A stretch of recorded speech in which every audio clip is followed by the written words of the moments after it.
give you probably the best tip and advice that I've ever given on YouTube. And that is, don't lend your tools out to your kids, your friends or your family, because if you look at the teeth on this,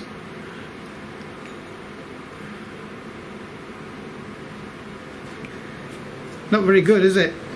Totally destroyed. So that's what happens if you lend your tools out to people that you think they know what they're doing. And of course, they don't.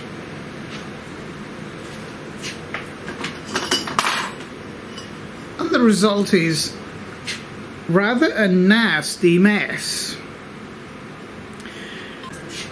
So luckily, not all is lost. Now, I'm going to go against the grain here a little. I did intend to make this CNC router just with powered hand tools, but now that's impossible because it's time of day on the weekend now where the shops where I could buy another one of those from is closed, or would be closed by the time I got there. So I'm now going to have to resort to a different method, and that is using my little CNC mill. So here we go. I've got my little mill up and running, and Mach 3 is ready to go. I've got my flash drive plugged into the computer with the new codes on, so we'll start off by loading the code, which is very easily done. Come up here to File, so we open File, load G-code, and double click on the first file we want in, and there it is, it's into Mach 3. So the next job we need to do now is to find the zero or the start of the program on our piece of work. Okay, so I've got you looking over my shoulder now to show you what to do. Now this is the Y plate first that I'm doing. Now I want to make the 0, 0, this hole in the middle here, and I'm going to do that with that 6mm 3 flute end mill. Now what you need to do is have some sort of datum point on your fixture. Now the datum point is normally this corner. It can either be this corner of the jaw or this corner of the jaw here on a milling machine. So we're going to make this corner here our datum point in relation to our material.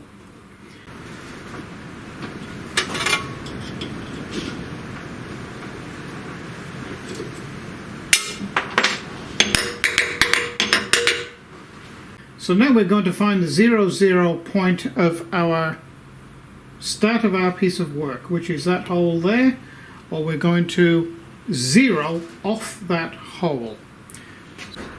So I'm using my pendant here to control the CNC mill. Bring it down.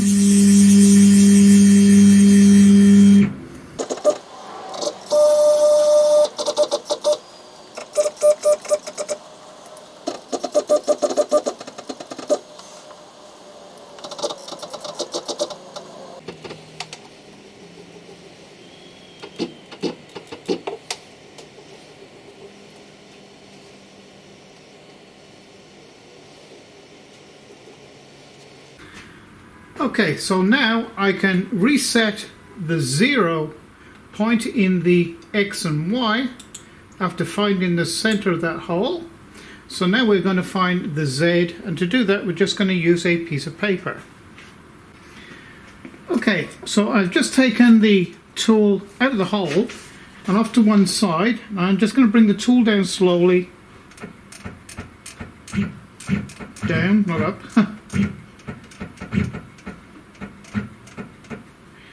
Just move the paper.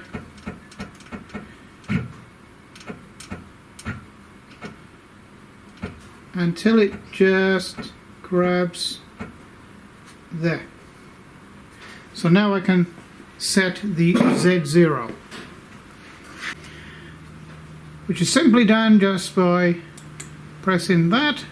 So now we have the X, Y and Z zeroed, and we shall be able to run our code.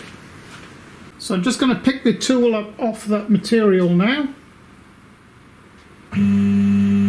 like so. Remove the bit of paper, and I'm going to be using flood coolant. I'm sure a lot of you are going to tell me, you had the wrong file in there, and you're absolutely right. I've just changed the file now to a pocket. Okay, you'll notice it's the pocket one. It really doesn't matter, the 00 doesn't change because I did it with the correct tool. So we all make slip-ups now and again. Trying to be camera operator and light operator and operate the machine as well. So we've put that right.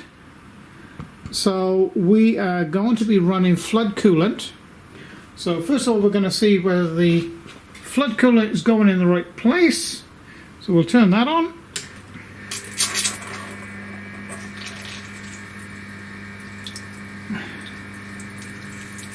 There, like that. Somehow.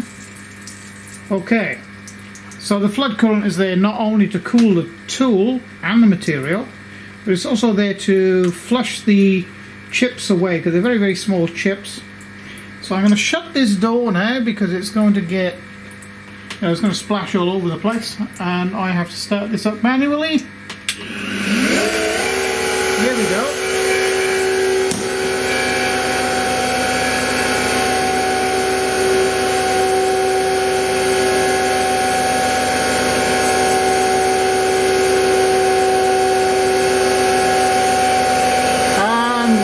We're going to press go now.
Okay, so that was op 1. Incidentally, if you want to not use a pendant, it's fine. You can just use a keyboard.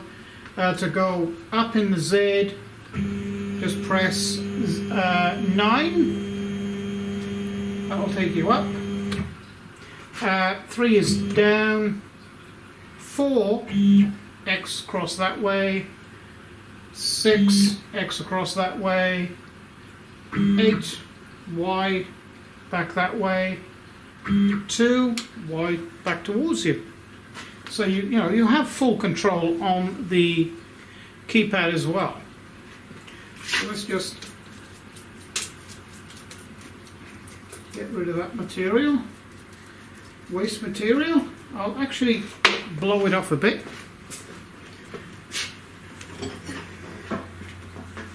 So you can have a better look.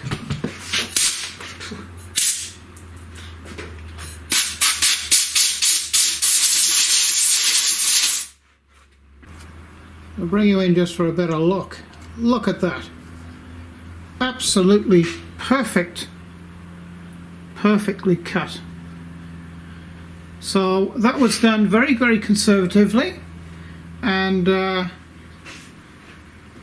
here's the slug. And you can notice that in the last video I did show you how to construct the tool paths for doing something like this. And we did leave a tab on it, but the tab wasn't actually thick enough. It was just a token tab, we'll call it. So anyway, it's a perfectly cut out hole, which is what we required. So what I'm going to do now is I'm going to run all the parts for cutting this pocket, and then we'll come back and we'll spot the holes. And because we are using this corner of this vise here, it is very repeatable. In other words, I can guarantee that within a few thousandths of an inch I can place the material into the same area and reproduce this pocket then, or hole cutout, in exactly the same place on each of the parts.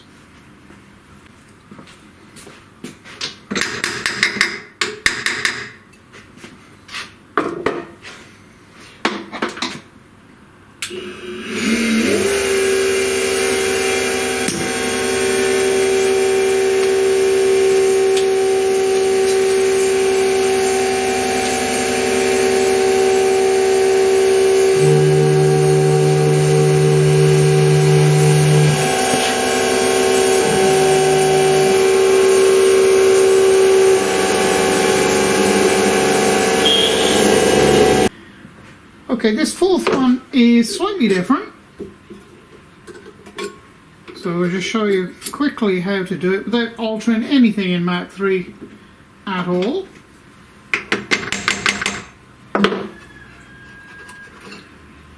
Piece of work out. So what we're going to do is alter the position of the work in relation to this jaw here.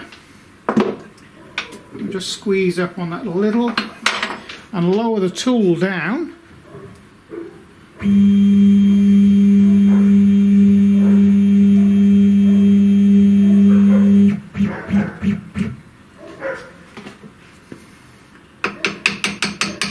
It's my dog feeding time out there.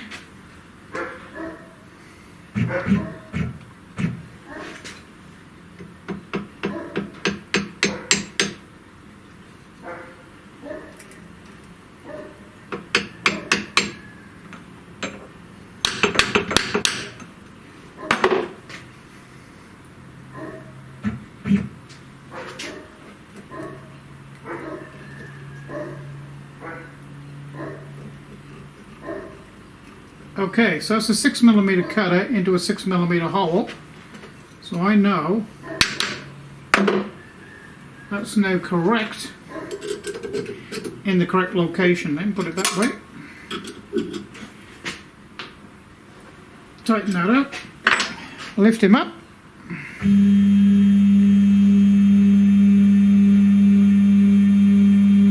And what I do is with a hammer, very lightly, just settle the material down in there so you know it's perfectly flat on the gauge blocks underneath.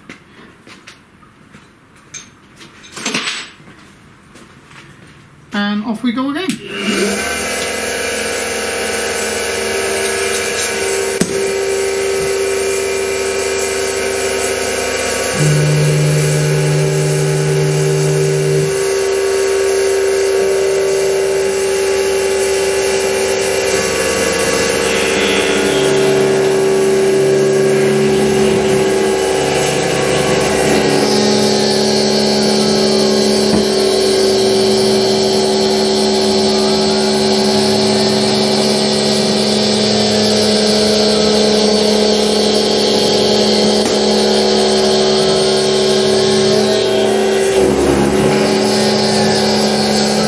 I would show you this because not normally shown on any YouTube videos that I've seen anyway. I'm just going to change this ER32 collet chuck to a normal standard chuck to do drilling. So I only just thought of this, so I've already undone the taper here, which just means slackening this nut off and just whacking the top here with a hammer. That comes out. This is the new arbor then. So we take this one off, and this is a standard type of drill chuck. And then this goes up in here, and this is a Morse taper, 3 Morse taper I think, and then you start it in there like that and push it up very, very firmly, and it's there to stay.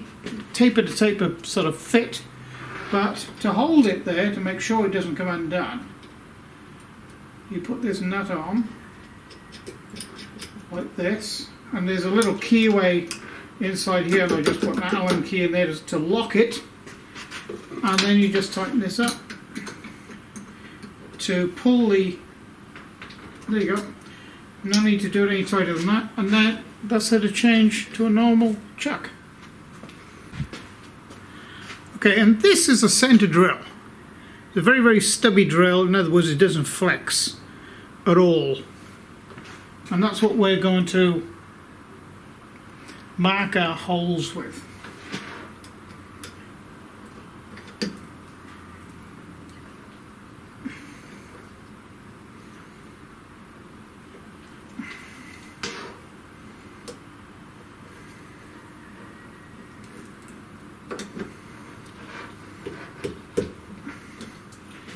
Nice and firm. Now we've got to find the new zero, or Z height, 0, in relation to the material with the end of this tool. And it's just the same process. If I can get my arm out the way.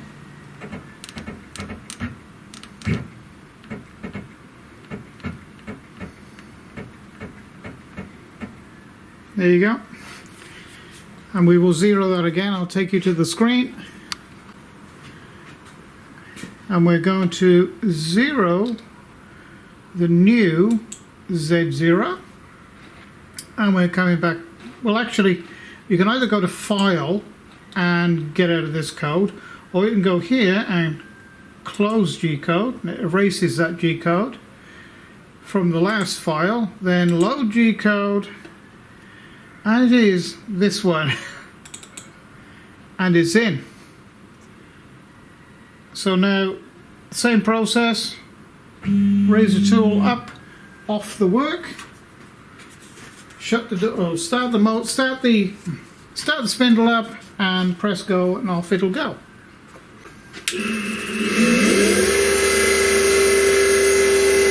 And you'll notice I'm running the feed rate at 30%. Actually, I might even take that down to 20%. Shut the door and come here and press cycle start.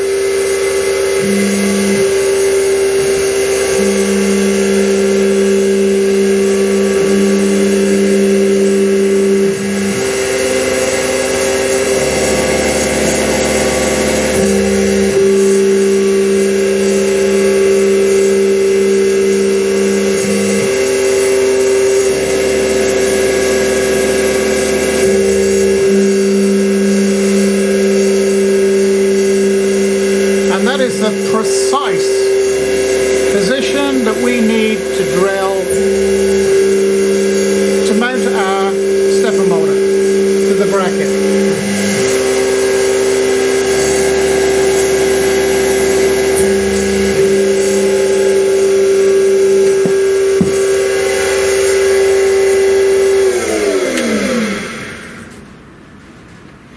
Well, I hope you like that bit of break from what we have been doing for a little bit of tuition on Mach 3 and using a CNC milling machine. If you have, please press like and subscribe. And if you like my videos and like what you see, you may consider becoming a patron. Patron information is below this video in the video description area. That would be a great help because it's the patrons behind this channel that allows me to bring